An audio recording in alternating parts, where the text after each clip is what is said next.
चला मुलांनो, आज आपण 8वी सायन्सचा क्रॉप प्रोडक्शन अँड मॅनेजमेंट याचा पुढचा भाग शिकणार आहोत. Basic agriculture practices, all the activities which are involved in cultivation of crops from sowing to harvesting are known as agriculture practices. The basic agriculture practices which are common to all crops are given below. आपण जेव्हा शेती करतो तेव्हा आपल्याला कोणत्या कोणत्या गोष्टी कराव्या लागतात हे आपण ह्या पॉईंटमध्ये शिकणार आहोत. पहिला पॉईंट काय आपला?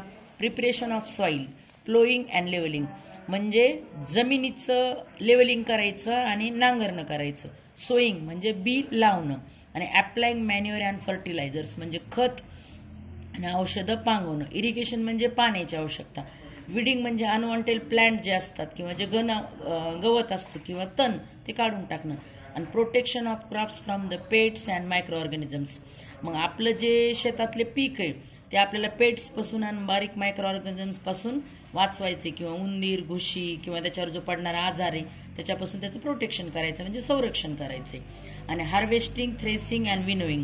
हार्वेस्टिंग म्हणजे शेतात तयार झालेलं धान्य घरी आणून ते मळणी यंत्राद्वारे किंवा आपटून त्यातलं धान्य बाजूला काढणं. विनोईंग म्हणजे उधळणं.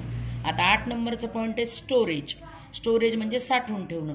कोणतीही गोष्ट आपण साठवून ठेवण्यासाठी, त्याला प्रिझर्व करण्यासाठी त्याच्यावर वेगवेगळ्या प्रक्रिया कराव्या लागतात, आणि मार्केटमध्ये विकून ते लोकांपर्यंत पोहोचूपर्यंत टिकली पाहिजे. त्याला किडे किंवा कोणती गोष्ट लागली नाही पाहिजे, ते खराब नाही झालं पाहिजे.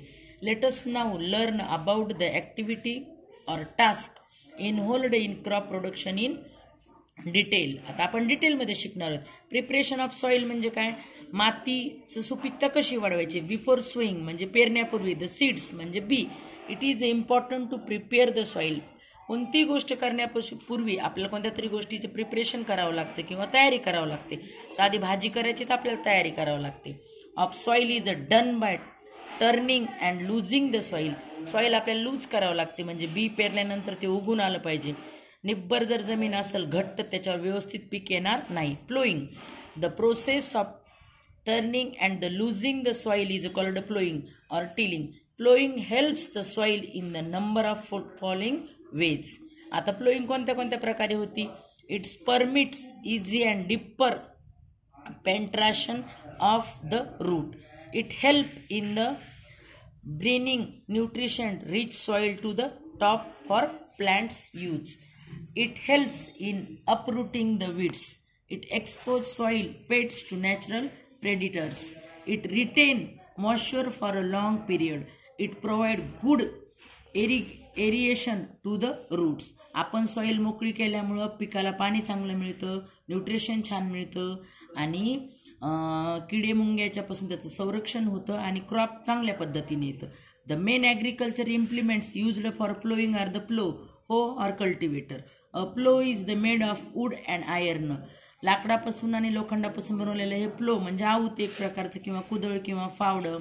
It is a normally drawn by farm animals such as bullocks. It has a 2 parts, the plough share and the plough shaft. The plough share is the broad triangular iron trip. The plow shaft is a long and narrow short of wood attached to the beam.